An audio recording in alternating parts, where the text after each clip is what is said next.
Эң жакшы суроо. Израилден чыккан товарлар канчалык деңгээлде арам болот? Муну арак менен чочкого салыштыра алабызбы? Жок. Арак өзү туруш турпаты нажас болот. Далил өткөндө Чубак Устаздын академиясында айтканбыз, Имам Бухари Муслимде хадис келген. Аллах Таала аракка тиешелүү 6 нерсени арам кылган. Ошондо баштапкы тарабын айтайын. Инналлаха ла'нал хамр. Аллах Таала арактын өзүн каргыштаган дейт.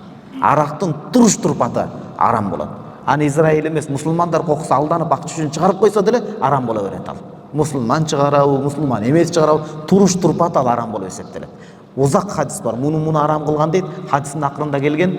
Фахия уммул хабайс, жамандыктардын энеси. Валлахи деген Пайгамбар касам ичип айтат. Алланын атына касам ичип айтам. Ла яштамиу фи садри раджулин муъминин. Момун адамдын көкүрөгүндө, жүрөгүндө эки нерсе эч качан бирикпейт. Биринчиси идманул хамр вал иман. Аракты жатып алып ичүү жана иман эч качан бирикпейт. Фаякаду юшика хадуман юхриджа сахиб. Экөөнүн бирөө бары бирөө талаш, бирөөнүн бирөө чыгарып коюш ыктымалы бар дейт барат.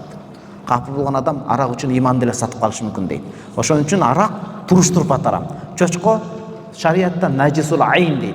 Эч качан тазаланбай турган туруш арам болуп эсептелет. Ал эми Израилден чыккан кээ бирлери башкалар чыгарганда сапаттуу болушу мүмкүн, сапат жагынан. Мисалы зыян, ден соолукка зыян болбосо, сапаттуу болушу мүмкүн, бирок ал бейгүнөө мусулмандарды өлтүрүп аткан себептен арам болот. Жанагындай товарлары. Түшүндүңүзбү? Эгерде ден соолукка зыян болбосо, сапаттуу болсо, ал өзү товар адал эле болот, башка альтернатива сапаттуу жок болсо. Бирок ал беркилерге харам лигойриги башка себептен арам болуп атат. Кан төгүлүп кетип аткандыгы үчүн.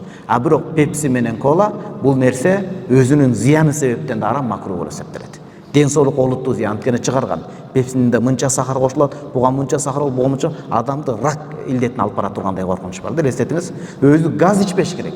Мен былтыр Түркияга, Алла разы болсун, жакшы адамдар чыгып калып, текшерилип келдим, ооруй берип, аябай кыйналдым Египетте.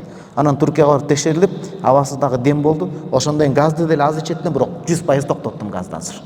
Кандай жеңил болсун, эме болсун, анткени өзүбүздү көргө сүйрөп атабыз да биз. Суудан өткөн Кудайдын байлыгы жок. Жоопты түшүндүңүзбү бир тууган?